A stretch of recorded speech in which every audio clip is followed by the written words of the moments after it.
America में जैसे Joe Biden की सरकार आई है तो पूरे वर्ल्ड में जो जियो पॉलिटिक्स है एकदम से चेंज होता हुआ दिखाई दे रहा है। और इसका जो सबसे ज्यादा असर पड़ेगा वो मिडिल ईस्ट में पड़ेगा। देखिए, एक वक्त था जब बेल्जियम को हम लोग यूरोप का अखाड़ा कहते थे। अभी पूरी दुनिया में ना दुनिया का अखाड़ा बन चुका है आपका मिडिल ईस्ट। जितना भी मार धाड़ है ना मिडिल ईस्ट में, चाहे वो फिलिस्तीन विवाद हो, सीरिया हो, आईएसआईएस आतंकवादी हो, तालिबान हो, ये हो, जितना भी है इसी मिडिल ईस्ट में। और जिसके पीछे सबसे बड़ा रीजन है क्या है भैया? एक रेडिकल थिंकिंग है, दूसरा पेट्रोलियम है, जिस वजह से बाकी देश वाले भी यहाँ पे इंटरेस्ट दिखाते हैं। अब इस एरिया को, स्पेशली इस रीजन को, डोनाल्ड ट्रंप चाहते थे कि इसे शांत किया जा सके, क्योंकि वो चुनावी भाषण में ही किए थे 2016 में कि हम अपने कार्यकाल में युद्ध नहीं लड़ेंगे, और पूरा कार्यकाल पूरा करने के बाद भी वो युद्ध नहीं लड़े। लेकिन उनके सारे नीतियों को जो बाइडेन अभी चेंज कर रहे हैं, जिसमें सबसे बड़ी नीति के तहत उन्होंने क्या किया है, सऊदी अरब यूएई के साथ चेंजिंग किया। अब देखिए, हमारे यहाँ से तो बहुत करीब है यूएई, और हमारा बहुत अच्छा मित्र भी है, यहाँ पे जॉब भी बहुत लोगों को यहाँ से मिला है।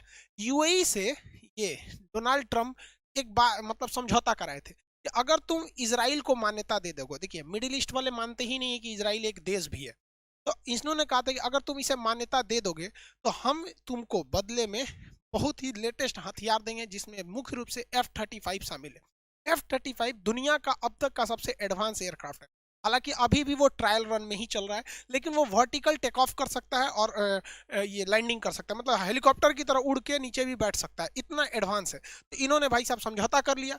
अब जो बाइडन आए हैं तो कैंसिल कर दिए, कहे कि हम नहीं करेंगे समझौते, हम नहीं देंगे आपको वो हथियार। अब इससे यूएई में ना एक बहुत बुरा समीकरण आ गया कि भाई साहब, यूएई का जो सबसे बड़ा दुश्मन था इजराइल, इन्होंने तो उसे मान्यता दे दिया ये सोच के कि हमें हथियार मिलेंगे, डोनाल्ड ट्रंप चले गए, ये हथियार देंगे नहीं। फिलहाल इन्होंने इस पर स्टे यानी रोक लगाया है, लेकिन इन्होंने स्पष्ट संकेत दे दिया कि आगे जाके ये डील को कैंसिल कर देंगे। जो बाइडन जो है ये ईरान को फेवर करते हैं, और ये फेवर नहीं करते हैं सऊदी अरब को। तो सऊदी अरब को ये उतना फेवर नहीं करते, ईरान को फेवर करते हैं। देखिए, हम लोग को कोई खास इफेक्ट नहीं पड़ेगा, हम लोग से तो दोनों से अच्छी दोस्ती है। हम लोग तो चाहेंगे कि भैया ऐसी सरकार बने जो दोनों को लेके चले, क्योंकि हमको ईरान से पेट्रोल मिल रहा है, सऊदी अरब से नौकरी मिल रही है। अब ये लोग सऊदी अरब को भी नहीं छोड़े।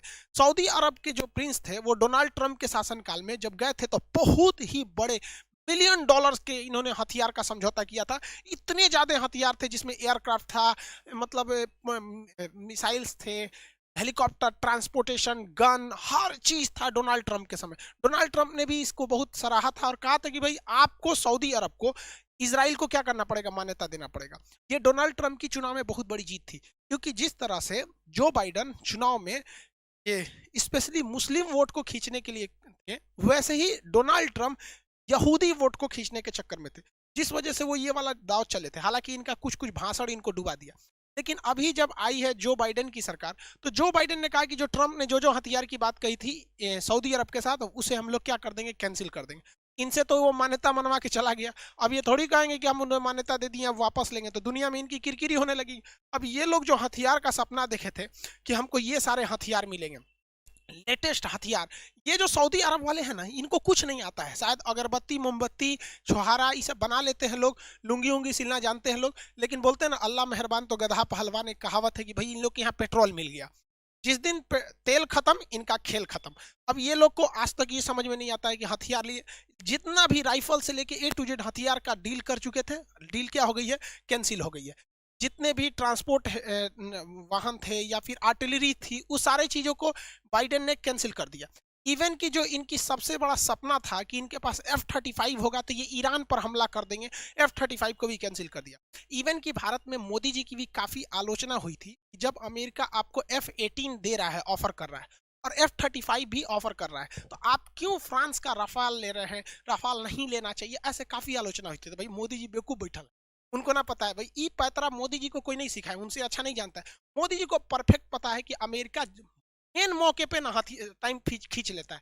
मोदी जी होशियार, अमेरिका से ऐसा ऐसा हथियार खरीदे हैं ना जिसका युद्ध में खास जरूरतें नहीं है, जैसे C-17 ग्लोब मास्टर। युद्ध कहीं और हो रहा है, वो पिछवा से सामान पहुंचाएगा, अरे सेम लड़ने जाएगा तब ना थुथुर कुचाएगा, तो अमेरिका को फोन किया जाएगा आपके जहाजिया का थुथुर कुचा गया, वापस दीजिए, तो युद्ध के टाइम हुआ कहता है नहीं देंगे, चाहे 4 गुना दाम पे देंगे, बहुत मजबूर कर देता है। तो हम लोगों ने वैसा ही लिया, P-8 ले लिए, सबमरीन हंटर, सबमरीन उसको मार ही नहीं सकती, उस सबमरीन को मार सकता है वहां पे। चिनूक हेलीकॉप्टर लिए हैं लोग, चिनूक हेलीकॉप्टर ट्रांसपोर्टेशन के लिए, हाँ एक अपाची अटैक के लिए है, वो भी इसलिए लिए कि दुनिया का सबसे एडवांस में है अभी अपाची। एलिगेटर से अच्छा, मतलब एलिगेटर जो रूस हमें ऑफर दे रहा था उससे बेहतर था। इस सब में तो मोदी जी बहुत अच्छा काम किया। और अभी भी समझ में आ रहा होगा इन लोग को, सऊदी अरब यूएई वालों को, भाई साहब अमेरिका किसी का नहीं है, और इनफैक्ट इंटरनेशनल रिलेशन में कोई किसी का नहीं है। जब तक हमारा देश को मिल रहा है अपने लिए सही है, लेकिन हाँ एक सोच समझ में होना चाहिए कि अगर भारत ये समझौता कर लेता तो करोड़ों का लॉस भी होता, और वो कब बंद करता कोई ठीक नहीं रहता। और हम लोग का राफेल देखिए हमेशा किस्त बाई किस्त आते जा रहा है इतना बढ़िया ढंग से, अभी 3 ठो और आया है कल है।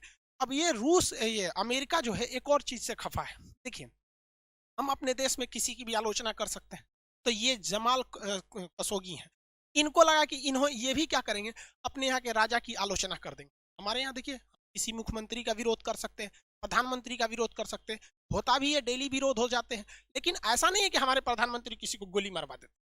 आप भाषा की मर्यादा में रखेंगे तो आपको कोई कुछ नहीं होगा। लेकिन ये भाई साहब को लगा कि हम भारत में रहते हैं, अरे भाई साहब तू सऊदी अरब में रहता है, वहां के प्रिंस का ये क्या कर दिए थे, विरोध कर दिए थे कि भाई प्रिंस जो है ये अच्छा से काम नहीं कर रहे हैं।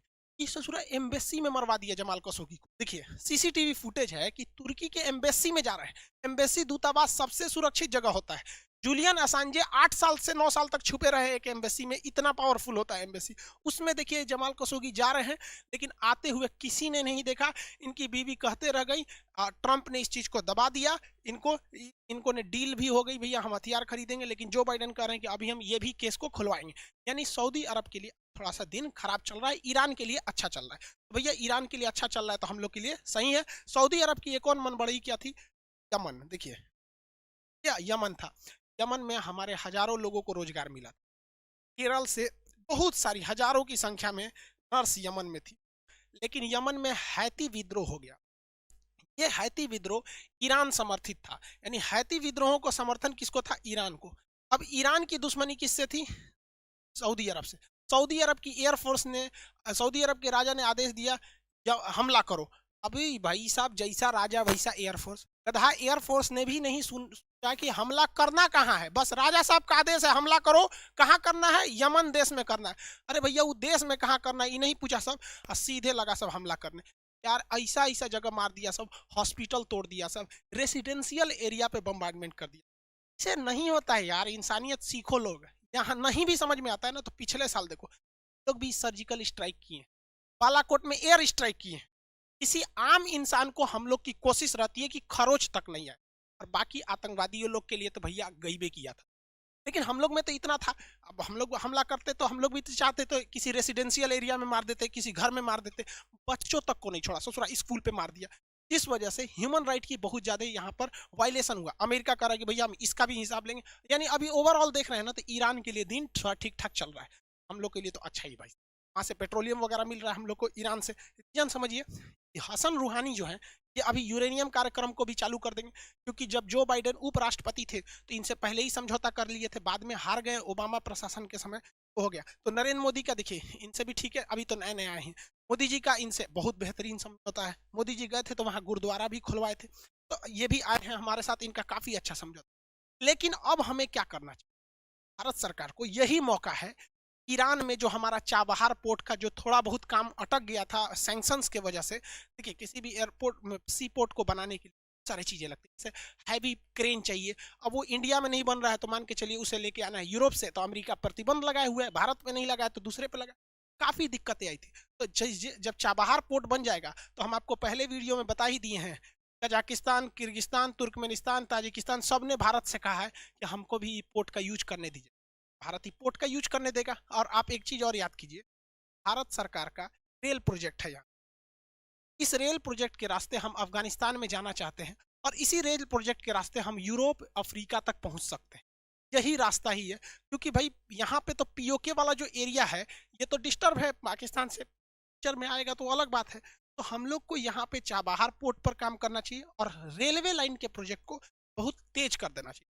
और भारत सरकार को अभी रेलवे में काफी ज्यादा अनुभव हो गया है, डीएफसी को लेकर, डेडिकेटेड फ्रेट कॉरिडोर, उसका वीडियो बनाए हुए हैं कि किस तरह से हम लोग ने बहुत जल्दी हम लोगों ने डेडिकेटेड फ्रेट कॉरिडोर को बना दिया, और बहुत जल्दी दिल्ली से अब गुजरात के पालनपुर तक डेडिकेटेड फ्रेट कॉरिडोर चालू हो जाएगी। और ये जो बनेगा ये भी तो फ्रेट कॉरिडोर है, मतलब मालगाड़ी के लिए बनेगा, हम लोग आदमी के जाने के लिए वहां ट्रेन बिछाएगा।